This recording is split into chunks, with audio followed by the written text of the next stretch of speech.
Assalamualaikum warahmatullahi wabarakatuh. Saya Nabila Anggun, saya duduk di kelas 9 MTS Internasional Mumtazah.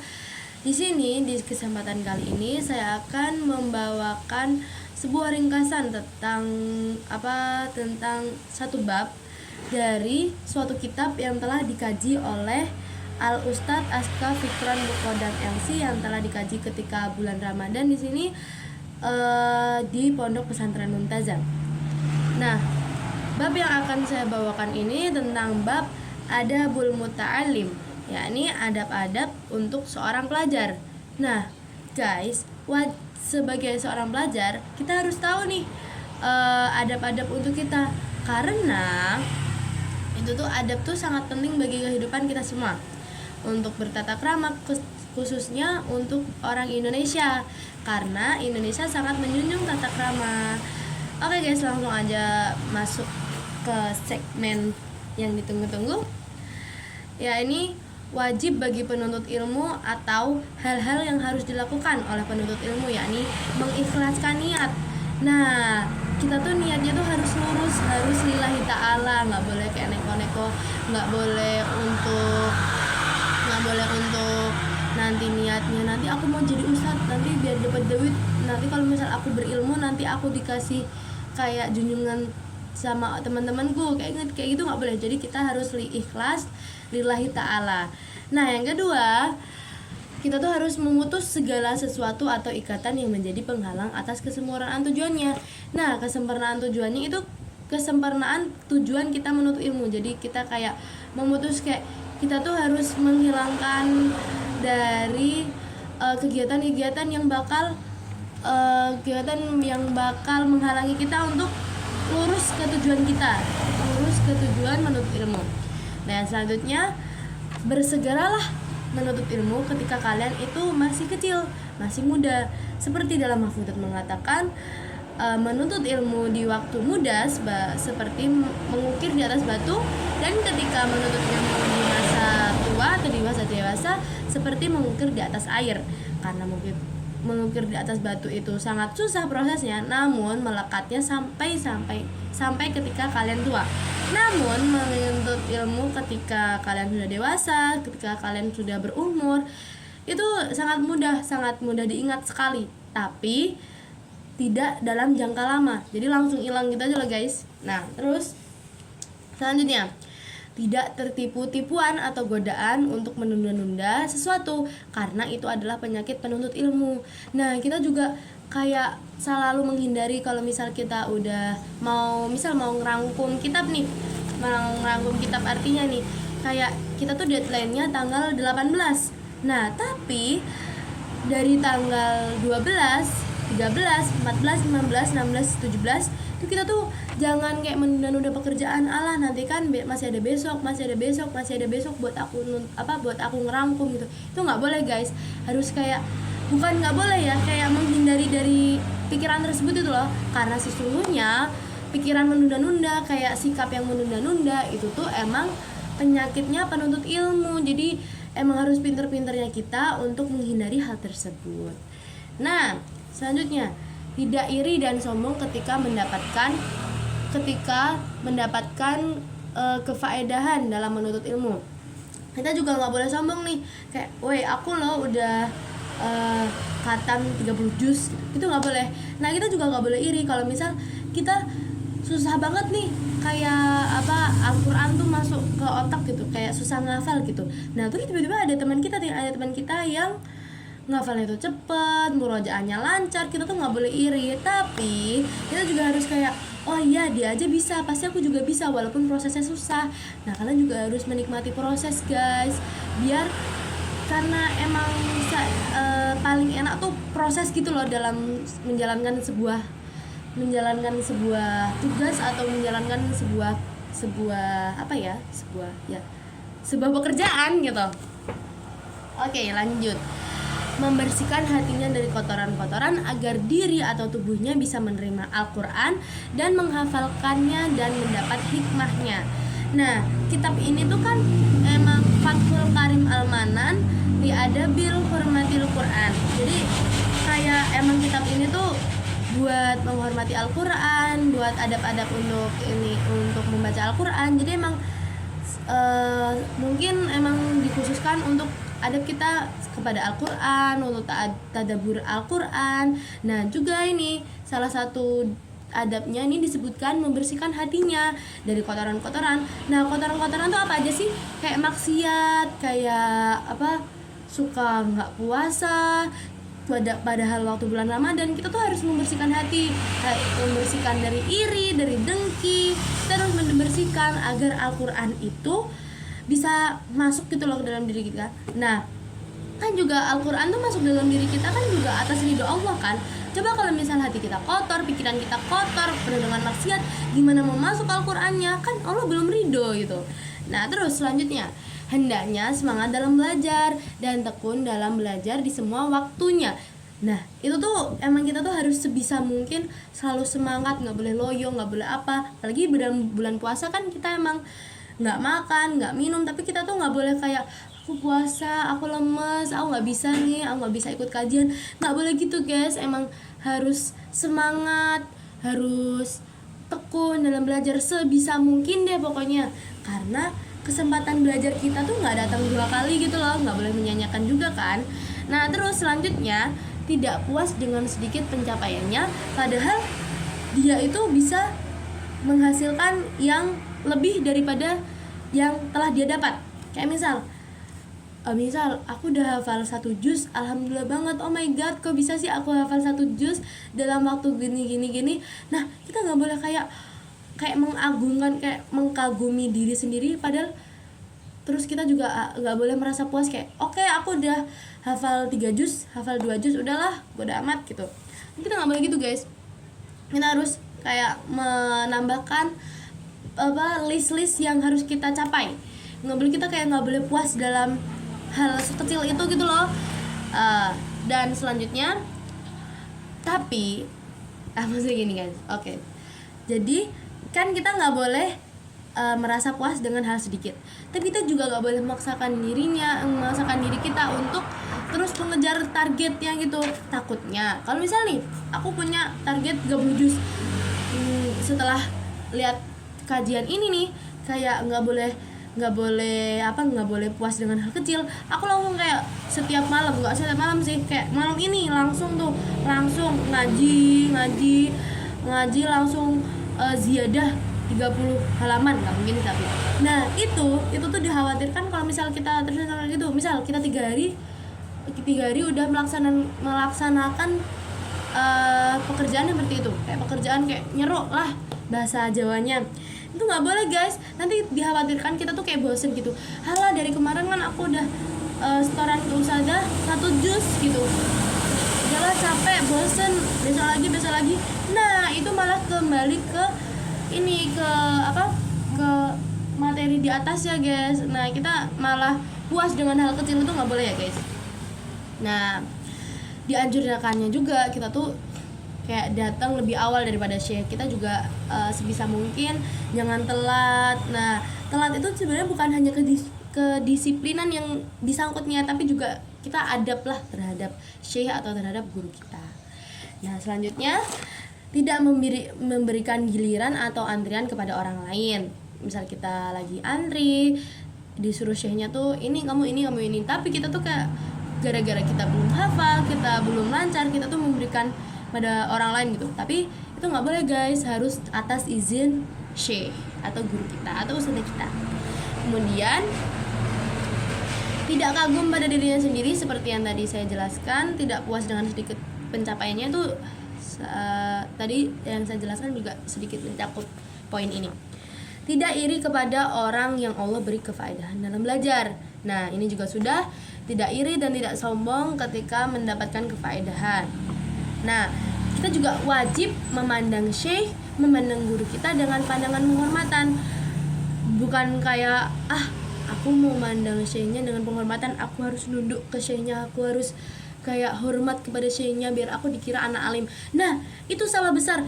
Emang niatnya tuh harus memandang syekh dengan penghormatan, kayak penuh hormat, bukan buat teriak, bukan buat apa ya guys. Emang harus hati-hati emang. Nah selanjutnya, beranggapan bahwa syekh keutamaannya tuh lebih besar daripada kita semua. Emang harus mengagungkan syekh karena itu juga salah satu dari adab. Nah, harus beradab sama guru. Walaupun guru itu lebih muda dari kita, guru itu tuh kurang terkenal, nasabnya tidak tinggi, tidak bagus pakaiannya, dan tidak bagus pakaiannya ketika berdiri. Nah, kita juga harus kayak tawaduk kepada syekh walaupun syekhnya lebih muda daripada kita. Kayak misal kan biasanya emang ada kan orang yang 30 tahun baru menuntut ilmu, menuntut ilmu Al-Qur'an. Nah, pasti syekhnya tuh kalau biasanya sih kayak pasti gurunya tuh lebih muda karena biasanya kayak lulus pesantren langsung kuliah di Al-Azhar gini. Jadi emang memudahkan dia untuk mengajarkan kepada orang lain dalam waktu yang singkat. Nah, biasanya orang yang 30 tahun gitu bergurunya sama orang kayak gini, misal ya. Itu juga kita harus menghormati syekhnya walaupun lebih muda atau kurang terkenal atau nasabnya tidak tinggi atau tidak bagus pakaiannya. Nah, pokoknya gitu, kita harus tawaduk kepada syekh. Nah, selanjutnya tidak menyuruh ketika jenuh. Selanjutnya juga tidak puas dengan lamanya pertemuan guru. Misal ada orang belajar 8 jam gitu, 8 jam berturut-turut. Semoga sih kayak menghindarkan pikiran jenuh, menghindarkan kayak aku udah jenuh sama pertemuan 8 jam ini sama syekh dalam halakohnya syekh. Harus harus jauh-jauh dari pikiran itu. Terus meminta pendapat di setiap urusannya. Kayak kan pasti kita tuh syekh itu lebih tahu daripada kita, guru tuh lebih tahu daripada kita, umurnya tuh lebih tua, rata-rata ya umurnya itu lebih tua. Pasti juga pahala-pahala jariah yang beliau lakukan tuh pasti juga lebih banyak daripada kita. Nah, pasti syekh itu juga lebih tahu hal-hal yang sebelumnya kita nggak tahu. Nah, makanya kalau misal kita ada urusan nih, minta pendapat syekh, saya misal ini, nanti kalau misal gini-gini kira-kira gimana ya syekh. Nah, kita tuh dianjurkan untuk tanya ke syekh untuk permasalahan seperti itu. Kayak permasalahan misal dalam agama, misal nih kamu dijodohin nih tapi kamu masih kayak kurang srek gitu sama jodoh yang diberikan orang tuamu, kamu juga bisa tuh tanya ke syekh, ini gimana ya harusnya saya menyikapi cobaan ini, bukan cobaan sih, kayak ya udah gitu loh, level naik level yang gimana sih ya gitulah guys pokoknya. Habis itu menerima perkataan dan duduk di hadapan syekh dengan sopan layaknya seorang murid bukan seorang guru. Nah, ini nih kayak kita tuh menerima perkataan kayak iya, naam syekh, kayak di hadapan syekh juga kita iya aja. Nah, di hati kita juga kayak menerima perkataan syekh, oh iya ya, kalau misalnya dimarahin kayak dinasihatin gitulah, kamu tuh kayak gini, harusnya tuh gini. Nah, menyikapi juga oh iya deh, aku kemarin tuh salah, makasih ya syekh udah mengingatkan aku, mengasih wejangan aku gitu. Nah, duduk depan syekh juga harus sopan nih guys. Rata-rata ya orang kalau duduknya sopan tuh pasti kayak gini. Nah, kayak gini, kayak tahiyat lah. Habis itu nggak boleh tuh kita kayak gini. Nah, kita nggak boleh depan syekh duduknya seperti itu guys. Lalu ketika syekh lagi di ruangan yang menurut beliau privasi, kita tuh nggak boleh masuk tanpa izin beliau. Kayak misal syekhnya tuh lagi, misal ada kepala sekolah, kita mau minta izin, minta tanda tangan atau apa, kita harus ketok dulu, kalau enggak minta izin dulu lah, syekh apakah saya boleh masuk. Kalau misalnya syekhnya bolehin, berarti kalian boleh masuk. Nah, jika berdiskusi tentang ilmu, hendaknya tenang, jangan saling berisyarat mata kayak gimana gitu, itu jangan. Apalagi kalau misalnya jangan berisyarat tangan di hadapan beliau kayak tapi gini. Nah, itu nggak sopan, apalagi menunjuk syekhnya, nggak sopan guys. Nah, lalu tetap mencari ridho walaupun menyalahi kepada dirinya sendiri, kayak mengutamakan ridho syekh gitu. Lalu jangan membocorkan rahasia syekh, rahasia guru. Selanjutnya, jika ada kekurangan dari syekh atau kekurangan kayak syekhnya lupa untuk menyampaikan sesuatu yang emang itu tuh harusnya disampaikan, maka hendaknya jadikanlah kekurangan tersebut sebagai pertanyaan bagi kalian yang tidak paham. Jadi kayak kita eh, diharuskan kalau misal daripada kita seuzon atau gimana ya, mendingan kita tanya ke syekhnya, mak diratan ya syekh, kaifa hal ini gini. Nah itu guys. Selanjutnya, jika mendengar gibahan atau gunjingan tentang syekhnya, misal kita tuh harus membela jika mampu. Nah misal kita lagi ada di kafe nih, tiba-tiba ada yang gibahin syekh kita, kayak ada yang main guru kita, ini kita kayak udah ya guys, jangan gibahin, ini tuh syekh, ini tuh kuliah, beliau tuh harusnya gini. Sebisa mungkin kita tuh kayak membela syekh kita gitu. Nah kalau enggak kok guys, syekh tuh sebenarnya kemarin tuh gini, cuma kalian aja yang nggak tahu gini. Makanya ini aku kasih tahu. Nah kalau misal kalian udah kalah nih, misal kalian 1 orang, nah mereka tuh 10 orang, nah kalian nggak bisa melawan mereka. Kalian hendaknya pergi aja daripada kalian mendengar gunjingan, kan juga dosa kan mendengarnya aja. Nah jadi harus gitu guys. Nah selanjutnya jika tiba atau mendekati halaqah syekhnya, hendaknya salim kepada hadirin dan khusus kepada syekh itu kayak kalian tawadhu gitu guys. Nah begitu pula ketika kalian mau pulang, kalian juga hendaknya bersalaman kepada hadirin, kepada kayak misal kalian tahfidz nih, awal tuh salaman, nah pulang juga salaman, terkhususnya kepada syekh atau guru kalian. Nah selanjutnya, jangan melangkahi punggung orang lain atau menyela-nyela untuk duduk di tempat yang menurut kalian tuh ingin kalian tempati. Namun, duduklah di berakhirnya barisan dalam suatu majelis tersebut jika memang kamu datang yang paling akhir, atau ya pokoknya ketika kalian datang, hendaknya tuh kalian jangan nyela-nyela kayak sampai ngelangkain punggungnya orang gitu guys. Kalian tuh ya udah duduk misal nih ada 3 baris nih, ada 3 baris 1, 2, 3 nih. Kalian tuh mau pengen deket teman kalian yang barisnya pertama, sedangkan majelis itu kayak udah untel-untelan gitu. Kalian tuh hendaknya duduknya tuh di paling belakang, bukan di paling belakang ya, di barisan ketiga, di barisan berakhirnya majelis lah gitu. Setelah itu jangan duduk di tengah-tengah majelis atau halaqah. Terus jangan duduk di antara 2 orang atau nyempil gitu, kecuali atas izin mereka berdua gitu. Selanjutnya, ketika duduk beradablah kepada temanmu dan orang yang hadir dalam majelis. Jangan tuh kayak kalian kayak nggak beradab lah, gue gini. Itu petatang nggak boleh guys. Nah setelah itu, ketika ada orang yang datang, hendaknya kalian tuh memperluas tempat. Oh ini loh kak, silakan gitu. Itu menjaga majelisnya syekh. Karena saya kemarin sempat nggak hadir, mungkin ini saya kurang paham. Nah selanjutnya, jangan mengangkat suara kencang dan tertawa di majelis syekh itu ya. Jangan kayak wah gini. Jangan pikir kalian tuh lagi di gua guys, kalian tuh lagi hadir dalam majelis orang yang berilmu. Jangan memperbanyak perkataan tanpa adanya hajat. Kayak kamu gini. Tadi tau gak sih jemuran aku gini. Jangan guys, jangan kayak meminimalisir kalian tuh berkata yang nggak penting lah dalam majelisnya syekh. Lalu jangan toleh-toleh tanpa ada keperluan kayak gini gitu.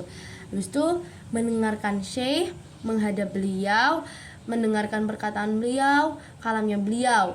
Jadi ya kayak kalian jangan kayak mesti gitu jangan. Kalian harus mendengarkan dengan sesama. Oh iya, diresapi, karena biasanya kayak gitu tuh ada ridhonya sendiri guys. Nah jangan mengunjungi seseorang ketika di sisi syekh, kayak kalian gibahin orang teman kalian di samping syekh. Nah nggak beradab banget itu, jangan ya guys. Saya juga. Nah, jangan juga bermusyawarah dengan orang lain di majelis. Misal nih, kita lagi di kelas, kayak misal lagi di kelas gitu, guys, padahal udah ada gurunya tuh, kita tetap kayak, guys, gimana kalau kita lagi gini. Nah, itu tuh di luar pembahasan pelajaran tuh nggak boleh ya guys. Nah, janganlah misal nih